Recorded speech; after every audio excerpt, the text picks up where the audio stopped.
Now Patterson the blast. Oh, that hit Provo. Diving save. Hart as he flashes across. Briere sets up Carl. Side of the net. Deflected. Score! Briere moving in. Stops. Comes to the middle. Still has it. Shot! Score! Here's Hughes giving it across. Oh, it's right out. Save! Save by Maher. He's got it to him. He's an angle. Short-handed mid. He scores! Up top, cruising is Provorov. He scores! Ivan Provorov! What's going on, boys? What's going on? The aftermath of the 13-game losing streak is upon us. And honestly, I have no idea what to expect from this Chuck Fletcher press conference. Oh boy.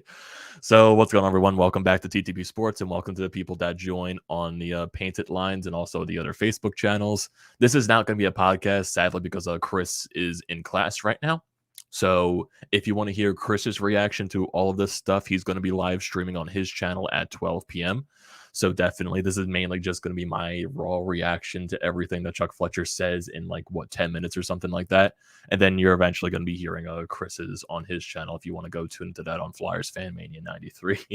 So definitely go check out Chris when his reaction gets on his live stream. So yeah, we'll probably have a pod in the next few days or so, since there are a couple of days off from the Flyers, perspective. So we might get something there. So yeah, aftermath after a 13-game losing streak, state of the team press conference. I don't know. I don't know what to expect. What's going on, everyone that's in the chat right now? How are you doing? Hey, Steve, how are you doing? For a team that's had a deep farm system, we sure do not excel at replacing injured talent. I would really love to know what happened at what levels we failed to develop. Yeah, that's definitely something to, look into. Definitely the development thing with this team has definitely been a problem, especially with a lot of, the young up-and-coming players that Hextall drafted. None of them really panned out to what, Hextall said they were going to be. Really, the only guys that you can say have made an impact on this franchise that Hextall has drafted: Konechny, Provorov, Sanheim, Lindblom, Hart. And really, I know Patrick was here for a couple of seasons, but that's a whole thing. Farabee. And I would say Farabee and Hart are the best players so far out of those guys that Hextall drafted. Konechny and Provorov have shown their spurts. Provorov has been frustrating this year, but I still believe in him. But Konechny, I'm willing to trade and move on from him if there is a right trade in place. So that's where I stand there. But yeah, and I really do hate constantly looking back on Hextall's tenure, but it's just at this point, it's one of the main conversations with this team. It really is, especially when Bobby Clark talked about it. So, Wade Smith says it's gonna be smoking mirrors. He bets. I can believe that. Can I please hear Mr. Playoff is the assistant GM from EJW? I don't know, man. I don't know what's going to happen. I don't think this is going to be like a press conference where Chuck says I'm resigning or anything like that, or he's going to get canned saying I know he said last year this team was taking years off of his life. I wonder how many more years off his life this year has been taking it. But I expect it to be the same usual stuff. I would like some clarity. I would like to hear some of the injury updates on certain players, Couturier, Hayes, and Ellis. But it's probably going to be the same stuff. This is inexcusable. We've dealt with injuries. We've dealt with COVID. We believe in this, this roster and all that crap. So I'm not really expecting much. We got Nero. Hey, how you doing, man? From Italy, man. Tuning in from Italy to watch a Chuck Fletcher press conference, dude. I really hope you have something better to do with your life. But thank you, man. Thank you for joining the stream. Dr. Keith Healthnut, we definitely look at this team. We definitely look like a team that has a 13-game losing streak. Honestly, at the beginning of the season, this team should not be as bad as they are, but they are, sadly. And that's the case. It really is. Renee, how you doing, man? I wish my Flyers were playing like your 49ers. I think the 49ers are probably playing a little above their heads, but hey, they're in the NFC Championship game for a reason. They beat the other teams, and they deserve to be there. So there you go. Can't wait to hear about our superstar Jay O'Brien. Oh, God. Don't bring up Jay O'Brien here, boys. Still love my orange. 16 since 16 years old. Jeez. Yeah, you basically you, everyone else, man, going through the same misery. And it's going to continue until this franchise finds a way to turn it around. I have no idea when that's going to happen, though, man. EJW Fletcher's looked like he's aged 6 years in the past 2. Honestly, who knows how much more gray hair he's going to have on his head. I feel like when he came here, he didn't have any grays. But now, since, over the course of this past a couple of seasons, he's had a couple of a couple of gray hairs grow in his head. Probably more. He's probably eventually going to go bald with how much stress this team is probably putting on him. God, I got Dave T. Hey, Dave, how you doing? You're going to try to watch at work? Yeah, man, I don't want you to get fired here, but hey, thank you for taking your chance to tune in to react to Chuck Fletcher. Fletcher, big move. Yager coming back. Oh, God, Yager. How old is Yager at this point? What is he, like 40, almost 50? Honestly, he'd probably still be one of the better players on the team. That's how bad it's been. Oh, God. Philadelphia Flyers. They are an enigma. They really are. And I just don't know how to even explain it, man. I just don't. There's just so many issues with this team. It's not even funny. I do remember someone commenting about Carter. We should be we shouldn't be giving a pass to Carter Hart and guys like Claude Giroux, because then we would still just be stuck in the mediocrity that we've always been in. I mean, what instance this season has led you to blame Carter Hart? I just want to ask that. Like, what have you seen this year that shows that Carter Hart is one of the issues? On a team that has lost 23 out of their last 26, he is still putting up good numbers. He has I believe, a 2.83 goals against average and a 9.12 save percentage. For a team that's lost 23 out of the last 26 and he's still putting up those numbers, yeah, I would say that's good. Goals against is more of a reflection on the team. And the fact that his goals against is sub 3 on how bad of a team this is, I would say it's pretty good, and he's not one of the problems. But, it's just me. Just me. Just me. And Claude Giroux, it's at this point, it's becoming more and more, I know, evident at this point he's most likely going to get traded. I do have a feeling someone's definitely going to ask him, Fletcher, about that. Most likely, talking about Claude Giroux and waive his no movement clause to possibly get traded to get some assets back. Hopefully someone does ask him that. Hopefully some of the media members do ask some of the tougher questions, but I'm not going to go on some of the spiel that some people on Twitter do, saying that the media is a little soft on the team because, they don't want to lose their credentials. I don't believe anything like that, but hopefully there are some, tough questions that Fletcher is forced to answer, but I don't believe anything's going to be really drastic or something like that. We got Heath Helpnut saying, how is this team so bad? It doesn't make sense. We're playing that much.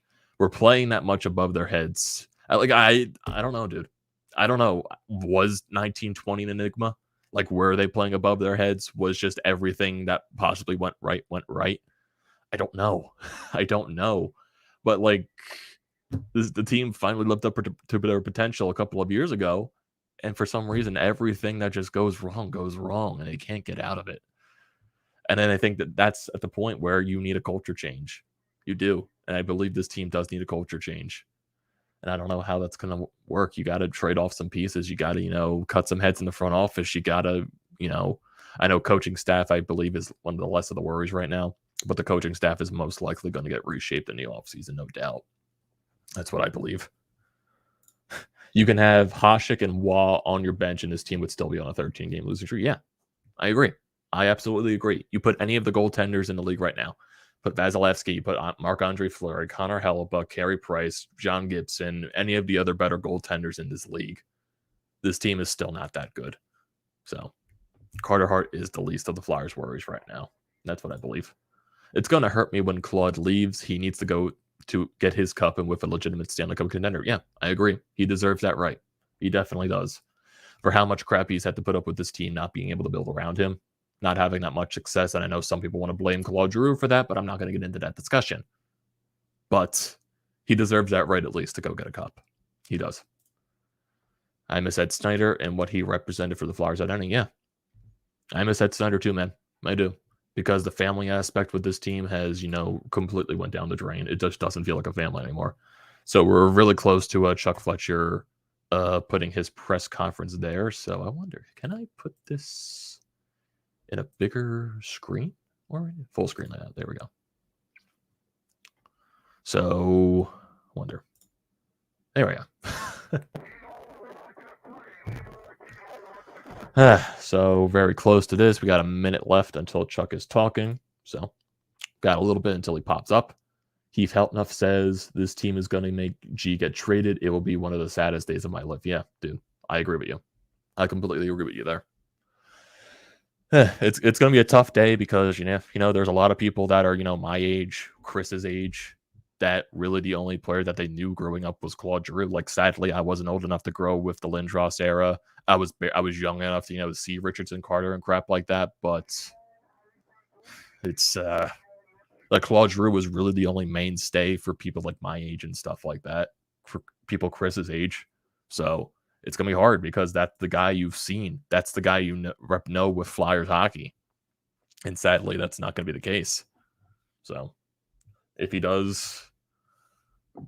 most likely when he does get traded, it's going to be a sad day. It really is.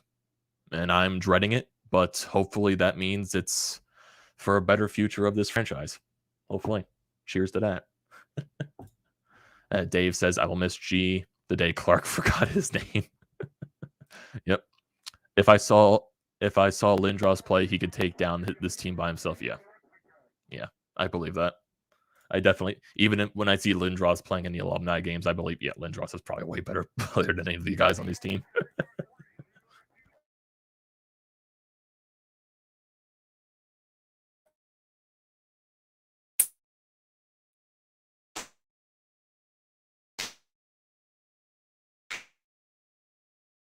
Culture, you're going back to Ed Snyder, that was really instilled in all of us, and something I think about a lot lately. And when we talk about winning, it's not just a winning record, it's winning the Stanley Cup, being a contender. That's really where we want to go. That's who we want to be. As I look back to the start of the season, I had high hopes, really had high hopes. Went back and looked at some of my comments from last fall. I think Chuck made some smart moves. I think we put a really strong roster together, and unfortunately, it didn't pan out for us. If you were to ask me what our number one challenge is today, it's injuries. It's not an excuse, but it's our reality. I can tell you, I read that medical report every day and open it up and cringe a little bit. It's last time I looked at it, we were at 10 just at the NHL level, 10 injuries. So the good news is I think some of that will come back to us. We're at the halfway point in the season. We've got some time. But I can tell you, everybody in this organization is waking up every day and really thinking about what we can do to improve this team. Chuck and I talk daily. It's been a good partnership. The front office support, the coaching staff, really all of our hockey people, we're all thinking long and hard about it. So and I just want to address our fans for a second and really just say, I'm sorry. You deserve so much better than what we're dealing with right now. This isn't what anybody signed up for. I can tell you we're determined to right the ship here and get it right. And, looking forward to the future. So with that, I think we'll open it up to questions. I appreciate the apology. I guess a little bit off that topic, but I just think it's really important that, we just commend and congratulate Keith Yandel on an incredible accomplishment to play that many games in a row, particularly in that position, going back for pucks, you're getting hit, you're blocking shots. The COVID era, it's just remarkable that he was able to not only play that many games, but I think he's one of the leading scoring defensemen during that time period. So it's an incredible accomplishment, and certainly a little bit of one bright spot in a pretty tough time right now. That was nice, and seeing Maher last night was another bright moment. We had a couple. Yeah. Chuck, Two of your cornerstones, Ryan Ellis and Sean Couture, both been kind of quiet on their injuries. Can you give specifics, and do you expect either to be able to play again this year? Well, I think they're both, working hard. I think it could go either way with both players. There's a chance they could come back this year, and there's a chance that they will need procedures that will take them out for the rest of the season. So we're trying to do everything we can to avoid surgery in both cases. And yet, having said that, the most important thing for me, my direction to the players and to the medical staff is, at this point, we have a long road ahead of us this year. Let's get these guys right for next year. If that allows them to play, get healthy this year and play, great. But the focus has got to be on their long-term health. And speaking with the doctors and our medical people, we do not feel these injuries are career-threatening at all, but they certainly could be season-threatening, as we all have seen. Chuck, have you had talks with Claude about potentially waiving his numbers? I spoke with Pat Brisson yesterday. We speak 2 to 3 times a month generally. We have a few other clients of his on our roster, so I have a very good relationship with Pat, and I think a great relationship with G. I think the best way to put it, first of all, I think Bob Clark is probably the best player in franchise history. Once we get beyond Bob Clark, there's been some great players: Billy Barber, Bernie Perrant, Lindros, Simon Gagne. You can go on, Brian Propp. You can go on. And I think Claude is certainly right in that group. Eric Desjardins, I shouldn't forget him, but he's right in that group. He's one of the best Flyers to ever play. He's our captain. He's been our best player this year. Nobody cares more about the Flyers than he does. So, I think we have to recognize what we're dealing with here. He's a franchise icon. His jersey's going to be in the rafters. To me, he's a Hall of Fame player. But Claude has a no move trade in his contract. Ultimately, that'll be his decision. And we're at the halfway point. We're 2 months to the trade deadline. So I guess the best way to put it is that we'll continue to have conversations, and ultimately, a decision will have to be made one way or the other, but it'll be Claude's decision. And a follow up on that at the deadline. Do you guys feel like you'll be in rebuild mode and looking to deal veteran guys, and this team needs a makeover, so to speak, going forward? Yeah, look, everything's on the table. We're gonna, try to aggressively retool here. The trade deadline, typically, as you all know, the teams that are clearly going to make the playoffs are often looking to add guys on expiring contracts. The teams that aren't making the playoffs are, have a chance maybe to add some future assets, whether they be draft picks or prospects. You do get the occasional hockey trade at the trade deadline. But, if we're at the 43 game mark, we have a, we're right now really focused on trying to win some games and get better. The math is daunting. So in view of that, if this continues, then clearly we're going to, look to do what we can at the trade deadline to improve this team going forward. Kind of as a follow-up to that, this is more to Chuck, but also today as well. Kind of taking a big picture look. 3 of the last 4 seasons now for you guys. And I guess this season isn't over. There's always a chance to turn around, but you've kind of been somewhere between disappointments and total disasters. And I guess, has it reached the point, speaking of that rebuild, where the organization acknowledges that this thing maybe doesn't necessarily have to be blown up, but that major changes have to be made into more of like a rebuilding approach? Yeah, Charlie, look, I don't think there's any question we need more top end talent. And, Claude Giroux is our best offensive hockey player. He's 34 years old. He was drafted 16 years ago. We have some good young players. And some of those young players, their career arc is still going to play out.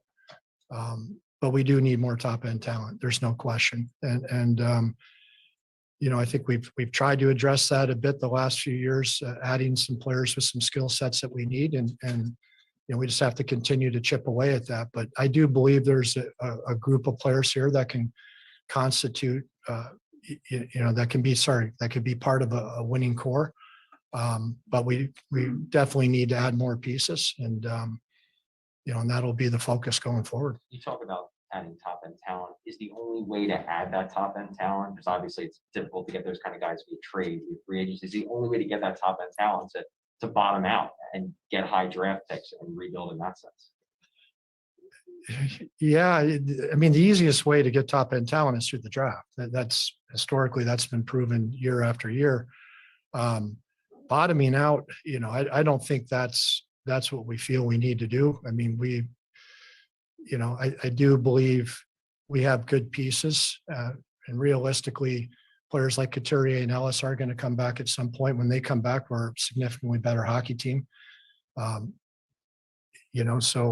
But we need to take advantage of the opportunities we do have in the draft. We have to look at trades, and obviously you can always supplement your roster through free agency. So, but it's look, With what cap? we need more top end talent, and the draft is the easiest way. But we're not going to trade all 20 players on our team and try to get 15 picks every year. I don't think that's the right approach. Charlie, let me just add too. I don't really see this as being a 3, 4, 5 year rebuild at all. I don't think Chuck does either. We have a pretty good core. I think it really starts with a healthy Coots, Hayes, Farabee. Would love to have Ellis back. We got a core group to build on. So, I think as we look at the reality of it, 2, 3 pieces would be great, maybe a little more. But the core is good. We just got to get healthy. My job is to make sure Chuck's got all the resources he needs to make this a success, and he does. And I can tell you everything's on the table. We're looking at the front office. We're looking at the coaching staff, which we have been, our players, investment, whatever we need to do to improve this team. But I don't see it being a 3, 4, 5 year thing. We should get this thing right, and we should be in it next year. Dave, with coaching, you have a guy that's in the top 10 of wins in Amedeo, and he couldn't get this back on track. Mike Gill has experience. But what kind of coach are you looking for to kind of steer us back in the right direction?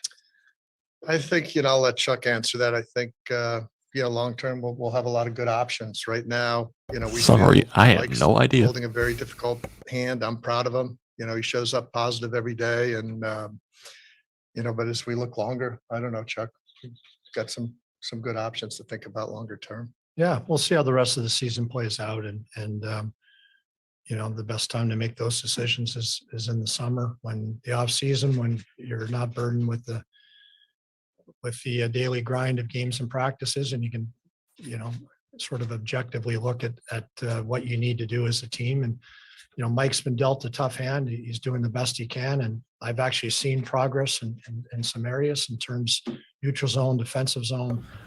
What progress? Giving up less. What progress? Right now it seems like we make some 13 games in a egregious row. big mistakes at the wrong time, and What and right now progress? we're not able to generate the offense to overcome those. But I've seen progress, and we're going to have an opportunity here.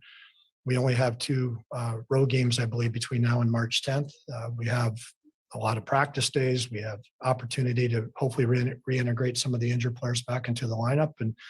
And as we look ahead here, the goal is to win some games the rest of the way, become stabilize here, become a better team. But I can't state enough how important the next few months will be for some of our young players.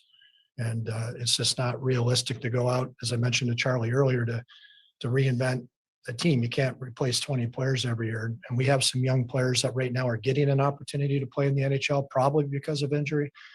We also have some young players that are in the American League. We have a couple of young players, unfortunately, that are injured. But over the next 8 weeks, this is unbelievable opportunity for these players to show what they can do and to show us. And maybe some of the answers to what we're looking for are here in-house, and that's what you hope. And that'll certainly be one of the areas of focus here as we go forward. Just for Dave, how concerned are you by the dwindling attendance, and what message do you have to the fans out there? Yeah, I mean, Sam, it's when you're not winning, you don't have a good product on the ice. It's going to impact attendance. So we're feeling it. I'm feeling for the fans.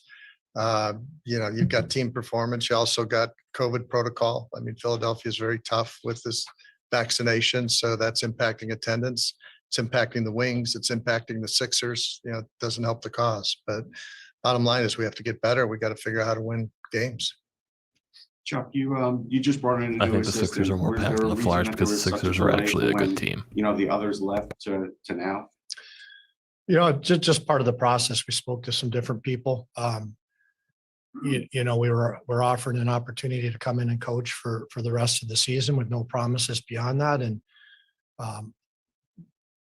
you know, so I actually am very thankful that for John Torchetti coming in, kind of, you know, to be honest with you, helping, you know, Mike and I right now. And I think that was great. Not all, some people aren't interested in 2-month opportunities to move away from their family with no promises. So, but it took a little bit of time, and we just gone through a stretch of 8 games in 13 days where you're literally just, you know, you're just trying to make sure you have enough time to make the right decision. But John's a lifer. This is a man I've worked with before, but he's technically very savvy. He's run power plays, run PKs, been an interim head coach. He's coached in the American League, coached in the ECHL, coached in Russia. He's done everything. And I think he'll really help Mike and the coaching staff and the players. And part of what I mentioned earlier is we have a handful of players that are in the NHL right now that maybe typically wouldn't be. And so we're also, in addition to preparing for games and trying to win games, you're also developing in the NHL, which is not a usual thing. And John's great at that area. So, you know, we appreciate him coming in and offering to help us. Quick follow-up to that. Is he in COVID protocol now? Yes, He that's is. kind of And sums things up right there. It's the usual, Sam. there's no idea when he'll, I don't know if he tested Oh, negative today. Yeah, we grabbed him at the airport, and 2 hours later he was in COVID protocol. So it just, you can't make this stuff up. But anyway, yeah, hopefully he'll be a candidate to coach Saturday, but it's kind of right around that. You mentioned the power play. Will he run the power play? That'll be up to Mike. You know, Mike can address. I think he's looking at a different way, and you know, he'll certainly lighten Mike's workload. And you know, Daryl and Nick Schultz have done a great job too. But I just think adding one more experienced guy will really help this situation, and having a few more hands on deck. This is for both of you as well. While you're missing some veterans with injuries or whatever, but how much do you think the lack of development by young players that you've committed lots of resources to have put you in this position where what's on the ice just can't compete? Yeah. Well, I can't compete. Certainly right now we're not competing. I think I would argue, you know, I think on November 20th, we had about a 600 points percentage. So I don't think our process was great. I don't think we were playing the right way. To me, we didn't have the puck enough. There were certain things we wanted to change, but we were hanging around a playoff spot. So I think this team, you know, right now, obviously everything's going wrong. I get it. It's unacceptable. We're working at that every day, but we have some good young players. I mean, sometimes young players don't develop because they're not talented enough, and sometimes they don't develop because we don't put enough resources in. I can tell you that, you know, thanks to Dave, we doubled the size of our development staff last year, and it's a little bit like gardening. You plant seeds in the ground. It might take a year or two to see the fruits of that, but you know, we've invested a lot of money in every area, including player development. In the last few months, we're doubling the size of our analytics department. We just named Alan McCauley director of player personnel, and we've added to our pro staff. We've added to our amateur staff.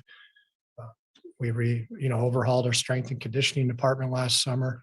So, you know, this is my 3rd full season here. We've made an awful lot of changes, in many cases adding to the existing staff. We've massively increased our budget, and you know, hopefully as we go forward here, we're going to have the personnel in place to make sure that we properly develop every player that we draft. So that's the resources. You've been here for, you know, almost 3 years now. Is the talent there? I mean, that's a pretty broad question. Joel Farabee, absolutely. Talents there. I mean, we can go through player by player. It's no different when you draft. Some players hit, some players don't hit, and you know, we, as I mentioned to Charlie earlier, I think there's no question we need more top end talent. But we have a lot of good hockey players, and we have a pretty good core here, and time will tell. Look, my first draft here, and I say that just because I wasn't in the room when it happened, for a lot of these past drafts. I could tell you, I've read all the reports from our scouts from 2014 on. I know what everybody felt. I know where we were right and where we were off, but I wasn't in the room when these decisions were made as to what certain players when they were picked. From 2019 on, I can tell you, the first player we took was Cam York. We drafted him because we really felt we needed another puck-moving defenseman, a guy that could retrieve and help on the power play, kind of one of these modern age, new age defensemen. He's 21 years old. He's already making an impact on our team. Our second and third round pick from that draft are still in college. The 20 draft, 21 draft, obviously it's hard to tell. So I can tell you, I believe our scouts do a hell of a job. And, I like the process we have in place, and I believe we're going to be able to find good talent going forward with the group that we have. Dave, as a follow-up to Sam's question earlier, as Chuck and his team are going through this process of righting the ship and getting things going again, what can the organization do to try and get fans to come back and to be part of what the organization's trying to do and to be excited about it going forward? Yeah, I mean, we have to continue to communicate with our fans, and Valerie Camillo runs the business side there, and we're trying to do everything and more. I mean, another area we're investing in, but my job again is to provide Chuck and Valerie with resources. So gritty snacks. That's Is that what the I'm thing? doing. Chuck, Dave mentioned as well about the impact of injuries this season. I guess kind of going into that, there have been multiple guys, Ellis, Hayes, Broussard, Farabee, who return to action and then immediately or soon after get re-injured or injured in a similar way. I guess from the outside, it can look like these guys are coming back too soon. And you mentioned about the idea of kind of analyzing everything in the organization. Is there analyzing the medical staff and whether you guys are taking a wrong approach to injuries and pushing guys to return too soon? That's actually hurting the team in terms of, guys being out longer than they should have been otherwise. Yeah, well, clearly we do that at the end of every season. And again, we're kind of midstream here. So it's difficult to have that full season autopsy that you normally do. A lot of the stuff we'll have to do at the end of the year. We're going, but clearly it's an area we're going to look at. We've had conversations with the doctors, and I don't know that players have come back too soon. There's been a little bit of bad luck, I guess, and a couple of these injuries are a little bit complicated where, the player feels pretty good and then gives it a try, and then something can re-aggravate it. So, but look, it certainly it's been tough, and you're right, there has been recurrence in a couple of cases, and that's something you want to avoid. So again, as I said, everything's on the table. We're definitely going to look at it. Just in season here, there's only so much you can kind of do in the moment, but the questions are being asked, and certainly we'll dig into it as we go forward. I guess it's kind of a follow-up, and you mentioned earlier about, Couturier and Ellis, about how they're kind of on the fence about surgeries. Is there a line in the sand point of the season where you might decide that it's not even really worth it to keep pushing these guys back and just get a jump start on next season so they're fully ready? That there's an element of that, but I think the biggest element is just what's best for the player. I mean, in a lot of cases, surgery should be the last resort. You're not rushing to have guys get surgery. If there's a way to allow the player to heal without surgery. Honestly, if surgery is the best case scenario, but you're not making the playoffs this year. Your hope If is they have to that get surgery, let them get surgery and does heal for happen, next then year. it doesn't impact next year. So, we're not at that point with either player, but the driving force behind everything we do right now is doing what's best for the player and trying to get them back without surgery if we can avoid it. Chuck, you have a pretty big decision with Rasmus Ristolainen as a pending UFA. How do you evaluate that trade? And do you view him as a piece of the future or a piece that you could possibly move?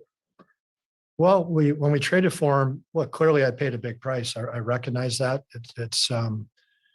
It's difficult to get physical defensemen, never mind physical right shot defensemen. There were other teams that were offering similar type of packages to ours, and we had the highest pick, so we got him. And I recognize we paid a big price. And, you know, I mentioned to Charlie earlier, we need more top end talent. I also think we need, you know, some bigger, more competitive people too. You look at that game last night, and the Islanders are a big, heavy team, and we had our hands full. So, you know, we need to do a better job of competing in that area as we go forward. And Ristolainen can certainly be part of a 6-man defense core and bring an element that not a lot of people have. So, you know, the goal when we traded for him was to keep him. And, you know, obviously he's a pending UFA, and he will control a lot of that discussion, and we'll work with his representation to see what makes sense.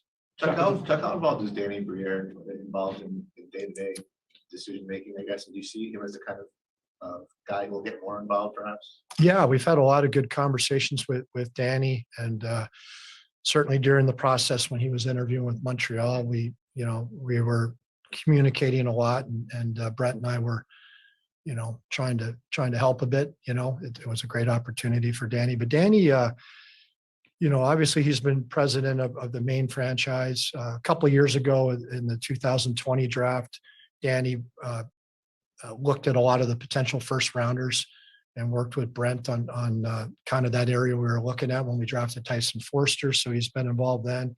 He's been involved with player development this year. He's been on the bench with Lappy. You know, I think moving forward here, he's going to have a much bigger role in hockey ops. He's a guy to me that great, obviously knows the game, played the game, great personality, a very good evaluator of players. And I think there's a lot he can add to our group. And again, he has been involved in a lot of the decisions. He sat in pretty much every big meeting we've had the last 2 years. So I've enjoyed working with him, and you know, hopefully it's something that can transition to even a bigger role with us going forward. Chuck, as a follow-up to the question Marcus asked you about talent evaluation within the organization. When you look at, you do your self-evaluations, and you see what you have, and you see what was here before you got here, and what you have to work with. Does it almost make it a little bit more challenging for you to now have to come up with creative ways to try and work on the roster because of what maybe limitations you might have with what you have? But that's the job of every general manager. You know, I came here, accepted this job. I knew the pluses and the minuses. Every team has them. You know, look, I can just tell you, I'll just go back to the drafts we've had since I've been here. And if you look at what we've tried to do, I think, you know, Cam York, we really felt we needed another defenseman that could move the puck. And I still think that's one of the areas of our game that we need the most work on, our retrievals, our transition. We don't get out of D zone quickly and cleanly enough for my liking, and we defend too much. It's hard to score goals when you're defending. Cam York is a guy I think can really help in that regard. If you look after that, trying to find some creative offensive players, we drafted Bobby Brink, undersized guy, tremendous heart, competitor, hockey sense. Tyson Forster, big shot, trying to find we don't have enough shooters in my mind. Part of the reason we got Cam Atkinson, trying to find some shooter scorers instead of guys trying to make plays all the time. That he's a guy that could complement our group really well. And even last year with Tuomola, I traded our first round pick, but you know, Samu is a guy that if he hits, he's got quickness, the shot, and the offensive skill. He's got things he has to work on to play, but we've tried to add some talent, some guys that have a chance to hit, even some of our later picks. You know, not every player makes it, but you know, we're trying to find talent, and I think every team in the league is trying to do that. And yet, you know, you also need some big physical guys too. So there's a balance, but you know, we're pursuing that. We'll continue to pursue that, and you know, we'll continue to work with this group, and we have some good talent on our team. Kids like Farabee and Konechny, those are two of the better young forwards in the league, and lots of skills. So I'm hopeful Morgan Frost can continue to take a step. He's a young man. I think the last 3 games have probably been his best. You know, he's still a work in progress, but coming off missing a whole year, you know, he's a guy that has a chance to play and bring a skill set that we need. And he's one of the players that has a great opportunity here the next couple months to impress upon us and maybe be a part of the solution next year, so we don't have to buy one more player in free agency. So there's parts here that we're hopeful about, and we'll just continue to grow the group. Dave, there's a segment of Flyers fans and alums, former players. I guess you can debate the size of the segment, but there's a segment out there that says the Flyers become too disconnected from the Ed Snyder way, so to speak, personal relationships or just the way you treat fans. Or do you sense that, feel that, heard that, and do you feel it's fair? And if it is or not, does it matter? I mean, I feel if you talk to people inside the organization now, and I think it's been pretty stable for a couple of years now, whether it's on the business side, I've had Valerie Camillo. She's in her 4th year. She's a terrific executive. She's built a great team. Chuck's, been here now just about as long, I guess about the same time. And so, no, I think if you asked anybody in hockey ops, they would say nothing's changed. Talk to the old timers, people that are still with the organization. I think if you're on the outside looking in, maybe you're hearing some things and seeing it differently. But with that said, you can always make it better. And, I want it to be a family atmosphere. I don't think it's changed. I mean, I've been living it from in my 9th season here, and we've just tried to build on what Ed started. And I will say this, Comcast has been the same terrific partner to me that they were to Ed. I mean, Comcast has been in this thing for 26 years, the controlling partner. So, it's Comcast is committed to keeping the Flyers. Absolutely. I mean, it's no. I mean, we're headquartered here. We have a lot of sports content, throughout the company, and this is something that everybody gets excited about. David, a coaching change this year, be another coach likely at the end of this year. At what point do you now look above that, your management structure? I want to stop Chuck right here, but at what point is your commitment to the general manager? And Sure. I mean, right now, Chuck's my guy, and we're trying to build around that, trying to strengthen his front office team as much as we can, and made a lot of positive changes that way. So I'm excited about that. I feel like I'm personally surrounded by great hockey people. We've got our 4 advisors. I've got Chuck. I've got his staff, Brent Flair. I mean, we've got a deep bench of talent, on the hockey ops side. So I don't feel like I'm not lacking anything at this point. We'll take a few more. Chuck, you've been in the game, I think since 1993. Have you ever had a season like this, just where your team's where it is in the standings, injuries, all those things included?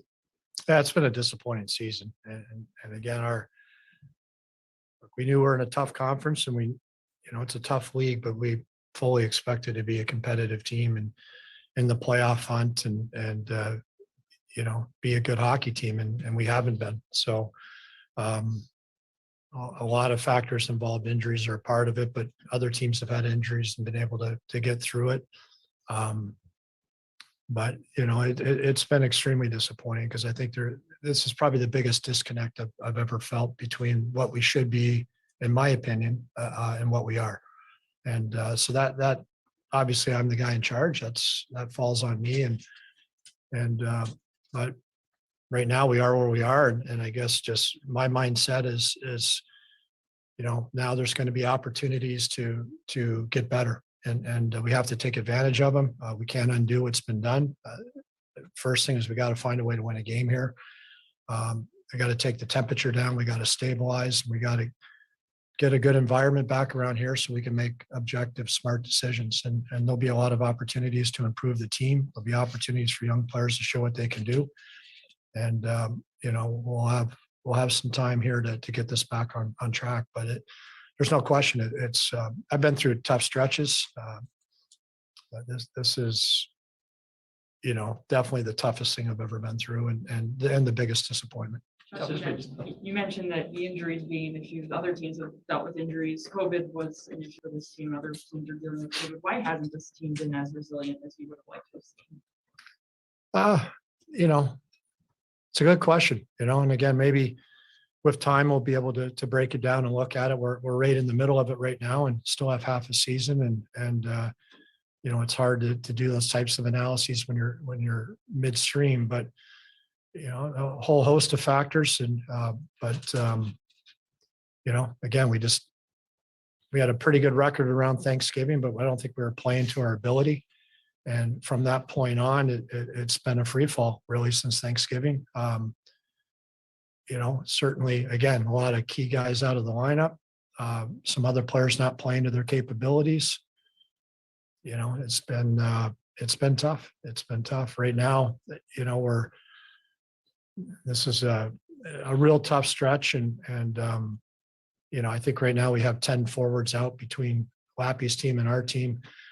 We're relatively healthy on defense. We don't have Ellis. We have our goalies, but we've been decimated up front, and we're struggling to score goals. I still think we should find a way to score more, but right now we're a little bit thin and certainly not generating a lot of offensive chances. But it's been a whole host of reasons, and again, it's been the biggest disappointment that I've been through in terms of where we're at right now.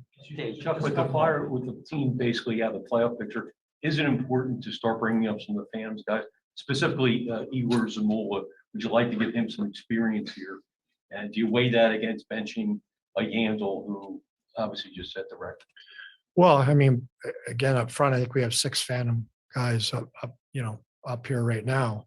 On defense, I think ideally players should develop in the American League until they're ready. Igor's getting better and improving.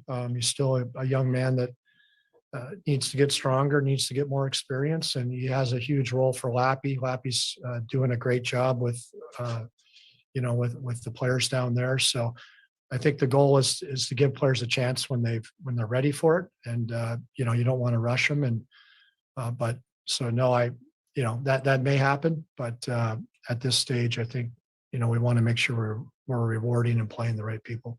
Dave, you mentioned a couple minutes ago that you straight up said Chuck's your guy, and just the fact that you're sitting up here with him, who kind of serves as an endorsement of him. I guess my question is, to you personally, why do you have confidence that Chuck is the right guy to spearhead this moving forward, especially given the way the last 2 seasons have played out? Yeah, no, I mean, I like the way he's built this organization. I've worked with, some of the predecessors over time, and I like his style. I like his leadership. He's smart. He's collaborative. I've never seen the front office, working this well together, and again, this is my 9th season. So I like what we did going into this season. On paper, it looked really solid and good, and injuries happened. Again, no excuses for it, but it did happen. I think we had more than anybody I've seen, at least on the reports I see. We just got hit really hard with the injuries. So I think, deserves a shot to Please stop really bringing up the injuries, right Dave. this thing. And I'm going to give him a blank check. We're going to get this right. I mean, whatever we need to do. Don't want to wait. I want to deal with it now. So. Last question. Chuck, a couple of years ago, actually for a number of years, if you looked at where national rankings apply, farm systems, where the Flyers are usually at or right near the top. And there have been guys that have filtered up to the NHL that have been contributors. Mhm. But in looking in terms of where things were seemingly with depth at one point and where you're at now, and injuries, there have been guys, Wade Allison, Kaczynski, who've had serious injuries. But are you satisfied with where things have been development-wise over the time period since you've been there? In terms of the player development? In terms of player development. Yeah, again, I thought we needed to add some more bodies, and we've again doubled the size of the staff, and I just think it's such a big role right now. There's no question we can do better in everything, and that's what we're looking to do. And I think we have good people. The people that were here were good people, but it's difficult when you have a couple people handling 30 odd players or whatever you may have on your reserve list and in your developmental system. And even in the American League, we had 1 assistant coach. Now we have 2. Bill Downey's also taken on a bigger role. So I think the more people you have, the more players you can touch. And that's sort of, we want quality people. And I think we do have some good people. Shell Samuelson and John Riley have been here a long time. They're good development people, but there's only, you can only be in one place. On the road seeing Ronnie Addard or something, then somebody else isn't getting seen. So now we're trying to get more bodies and people out there. But I think between increasing, the doubling the size of the analytics staff and doubling the size of the development staff are going to be able to get a lot more work done in all of these areas and have a lot more information and be able to do a better job. But there's no question, it's a big challenge but I think we're in a pretty good spot right now. We're getting better. Thank you, everyone. Thank you. Thank you.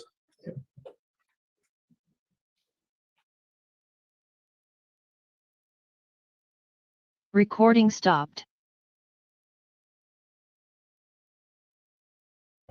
Okay, that's the press conference there.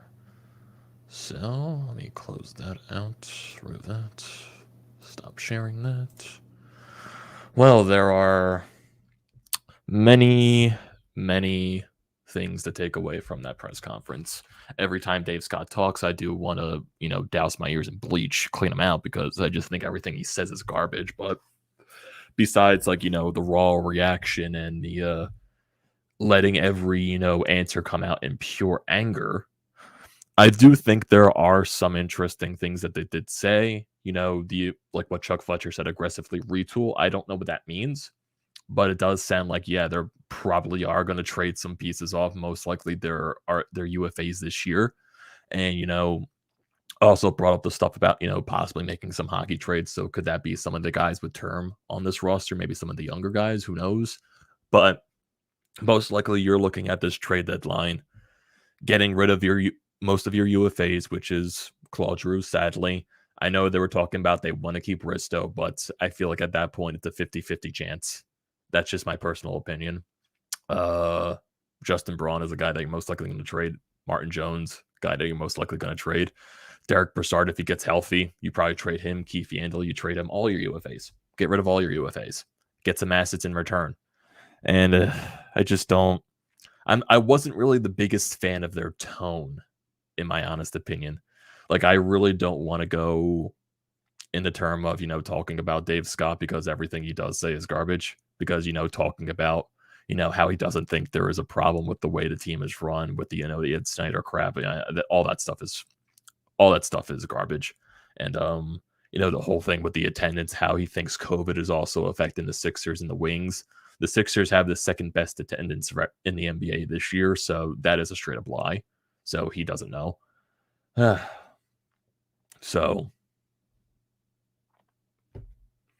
there are a lot of things to look at, but it doesn't sound like they want to go into this rebuild mode, which it's not going to happen. So you got what they were talking about. Dave Scott did mention up, he doesn't think this is going to be a 3 to 5 year thing. So 3 to 5 years, you're talking about rebuild.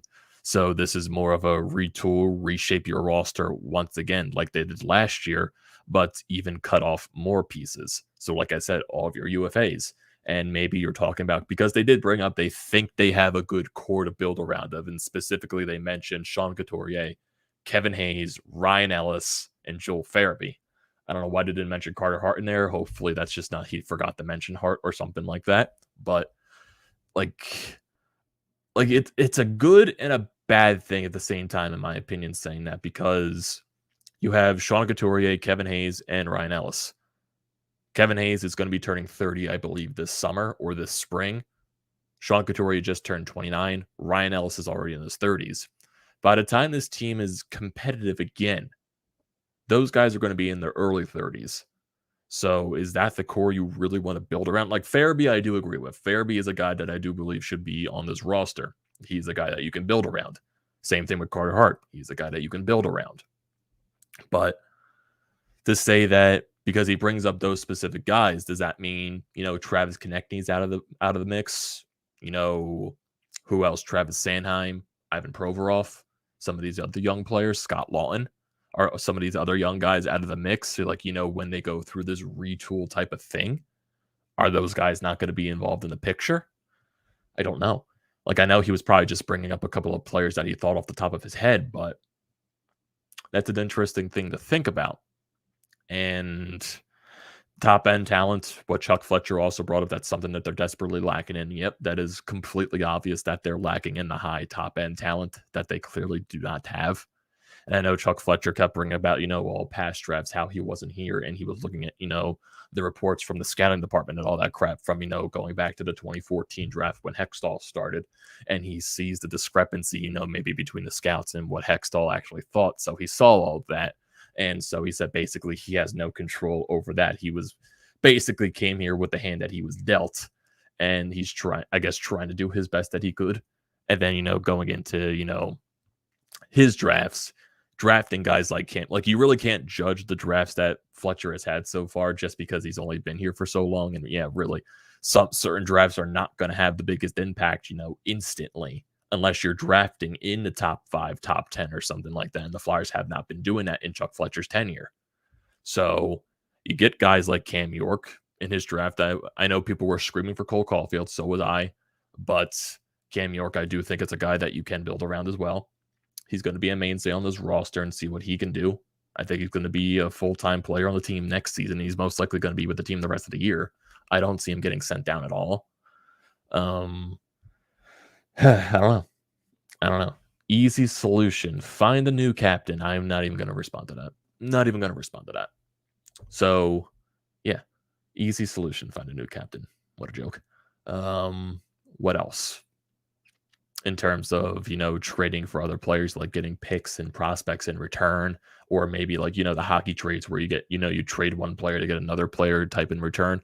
It's really right now, you have to reset this culture. That is the most important thing, resetting this team's culture. And right now, rebuild doesn't look like it's going to be in the question. It just isn't. So everyone that was, praying and hoping for a rebuild, throw that in the trash. It's not going to happen. Not going to happen.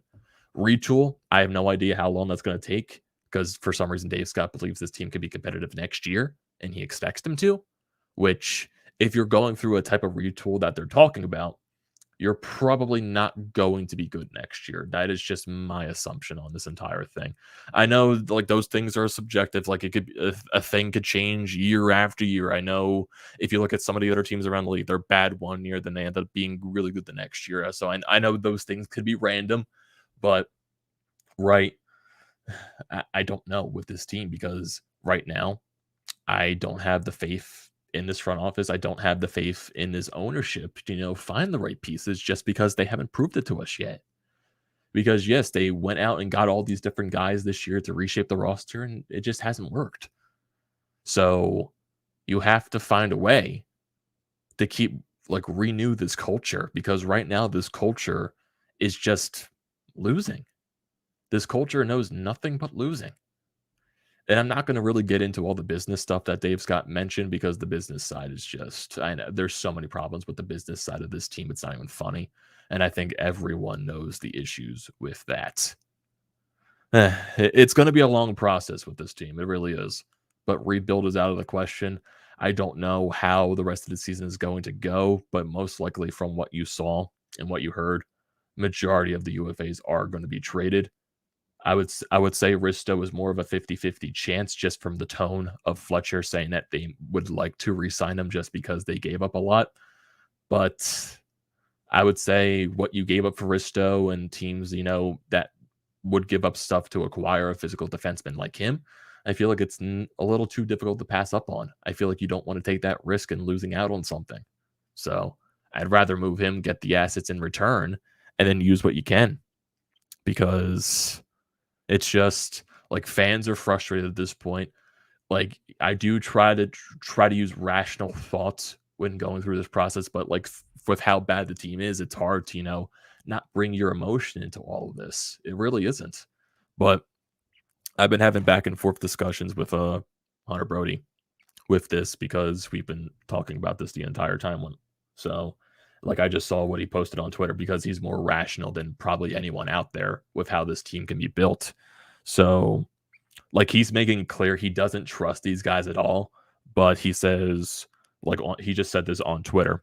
What did you think would come out of this Dave Scott, Chuck Fletcher press conference? Everything was going to be mocked regardless of the direction they went. I'm frustrated just like anyone else, but the answers were not surprising, and it was my expectations. They have a ways to go. So it's just, you got to find a way. You got to find a way to reset the culture. I have no idea how you do that. I don't trust these guys. I don't do anything like that. I just don't. So, joke. Look at the data. Since he has been the captain, the team has not won. He can't lead. The culture is awful. They've gone through 5 coaches under his captaincy, 7 since he's been in 2008. Not saying he's a bad player, but new leadership would be something to try if you can't trade him. Well, to counter-argue that, what teams have you seen over Claude Giroux's tenure that you say were worthy of winning a Stanley Cup? What teams? What teams? Claude Giroux was very young when the team went to the finals in 2010. He wasn't a leader then. So he was a very young player. In 2012, they probably could have been a team that, maybe won a distance, but goaltending, Ilya Bryzgalov and all that crap, the defense, Pronger got injured. That ruined their season. And then what other teams since then have really you've seen that's worthy of winning a Stanley Cup? Teams that have, Brandon Manning as your defenseman, guys like constantly injured Michael Neuvirth, Steve Mason. When you have guys like Andrew McDonald as your top pairing defenseman, you got guys like Nick Schultz, you got guys like Valtteri Filppula, Yuri Laterra, all these, Chris Vandevelde, Pierre-Edouard Bellemare, like all these guys that, like what team have you really said, like, I don't think Claude Giroux's leadership was going to guide a team that bad to winning a cup. Getting to the playoffs, honestly, is a success in itself, getting those teams. And Claude Giroux carried those teams on his back. He did. The 2013-14 team, yeah, Claude Giroux got off to a very slow start, but he carried the team on his back. He was nominated for the Hart Trophy that year, got them to the playoffs, and they lost in 7 games to the Rangers.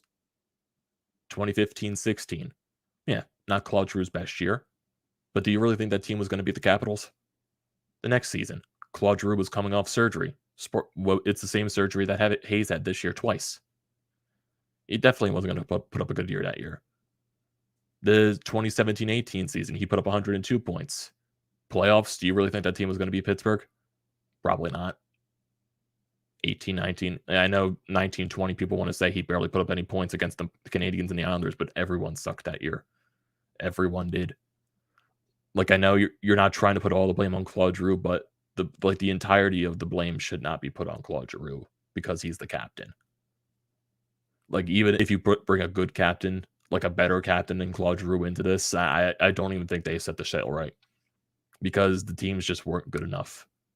They just weren't. Hextall didn't build a good team. Like, none of these teams that were built around Claude Giroux were built to win. And leadership can only get you so far. You need talent as well. And those teams did not have talent. Their best players were Claude Giroux, Jake Voracek, and Wayne Simmons. That's really it. 3 players aren't going to win you a Stanley Cup. Well, 3 forwards aren't going to win you a Stanley Cup. They just aren't.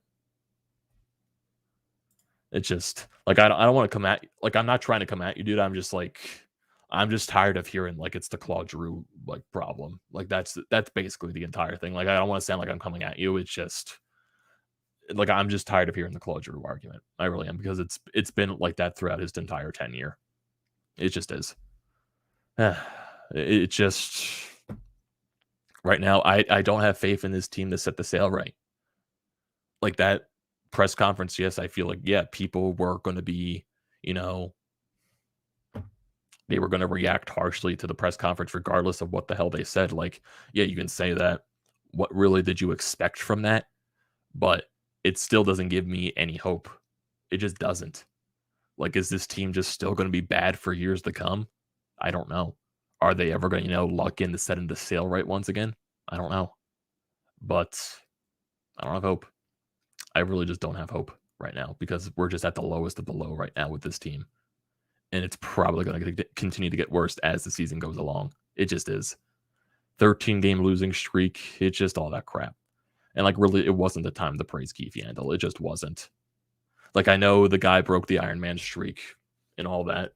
With the way your team's playing, you just don't praise that. I'm sorry. You just don't. Because it's not the time. It just isn't. But, I don't know. It sucks. It just sucks that the team is, like, where it is right now. It just really is. Because how many more games do you think, honestly, they're going to lose in a row? They play Saturday against the Kings. I don't see them beating the Kings. They play next week, I believe, against Winnipeg. Tuesday, I believe. So they got 2 home games in a row. Los Angeles, Winnipeg. And then it's the All-Star break. So you got these 3 days off. You got 2 days off before Winnipeg. And then you have basically a whole week off until your next game. And I believe those 2 games are against Detroit, the next 2 after that. So when's your next win going to be? When are you going to break this streak? I have no idea. I honestly have no idea. It just sucks. It does. And we are defeated as fans. EJW says 20-game losing streak. Honestly, could get that far looking at the schedule. Because I'm just not confident in this team's ability to win another game. I'm not confident in it. Like, I know some of these games, they are getting close, but when something goes wrong, it just, falls completely off the ship. That's what happens. They took the 2-0 lead yesterday, blew the lead, tied the game, blew the lead. Well, not even blowing the lead, they blew the game. So, I don't know what my expectations are. Like, I'm still, going through, going through the motions right now. Yeah, dude, I completely agree. This is definitely the time to move on from Drew. Yeah, it is definitely the time to move on. You just need a culture reset. So, Claude Drew needs to be traded because you will get assets for him. And maybe trading Claude Drew is the better part to move the franchise forward. Just maybe it's one of those sad realizations. So, yeah, I agree with you on that one. I agree with you. Yeah, Claude Drew does need to be traded. And for right now, I believe that's most likely going to be up in the air until the trade deadline. I believe he is going to get traded, though. They can't not trade him. I know at the end of the day, it is Drew's decision, but I do believe he's going to get traded regardless. Well, it's not regardless because it has to be his decision to waive the no movement clause. But at this point, yeah. 7 players got to go now. Well, sadly, JW, you're not going to be seeing any trades most likely until the deadline. That's most likely when it's going to happen.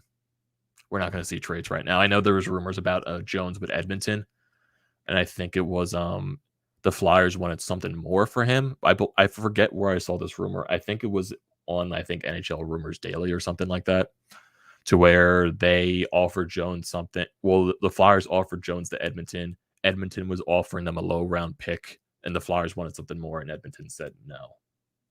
So I'm not sure. I'm not sure what's going to happen there, but I would say all of your UFAs this year are going to get traded. Risto's still 50-50 in my opinion, but I think that's the thing. What players should not be moved? That's tough. That is really tough. Hart is probably the guy you shouldn't be moving around. You shouldn't be moving. I think Farabee's the guy that you keep because he's really the only guy that's shown anything. Provorov, I'm 50-50 with because I still believe he could be a good defenseman.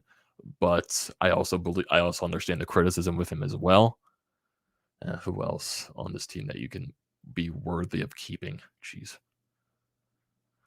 I guess at this point, some guys that you're probably going to be forced to keep are guys like Couturier, guys like Hayes, because Hayes has a no movement clause. Couturier's contract kicks in next year, so you're most likely going to be forced to keep him. Ellis, you're probably going to be forced to keep him. Who else? JVR, you got to find a way to trade. I don't think JVR is going to be a this year trade. I think he's going to be more of an off-season type trade or maybe even a trade deadline next year type of deal. That's when I expect JVR to possibly be moved. Who else? I can see Konechny getting moved. I can see Sanheim getting moved. I can see all those guys getting moved. So really the only guys that I'm for sure that you have to keep, Farabee, Hart, York, mainly some of these younger guys. That's what I see. If G goes, who's the captain next? Ugh, I have no idea. Couturier, maybe, because I don't see him getting moved. That's what I see. Maybe it's Couturier. He's the guy, possibly that could be the next captain. I don't know. Well, boys, we are in a really frustrating time. We really are. But we've been at this for over an hour at this point. It's almost 12 o'clock, and I'm going to have to go do some other things. So I want to thank you guys for joining this stream, reacting to Chuck Fletcher's press conference and everything like that. So thank you for everything there. Don't forget to, hit the subscribe button and all that. And same thing with the Painted Lions. Go check out wherever they're at. Go check out the Florida podcast wherever you're at. So thank you guys for joining here. Also for my channel, use the code TTPSPORTS for $20 off your first purchase at SeatGeek for any NHL, NBA, NFL, or MLB games. Whenever the hell baseball decides to return. I honestly just want baseball back too. So yeah, use that $20 code to get $20 off your first purchase at SeatGeek, guys. So thank you everyone for joining the stream, and I'll talk to you next time. We got 3 days off here from Flyers hockey. We might have a podcast up maybe in the next day or so we'll let you know on that. So if you want to go see Chris's reaction, he's going to be live streaming in probably the next few minutes on Flyers Fan Mania 93. So definitely go check him out to see his reaction. And like I said, thank you guys for joining, and I will see you next time.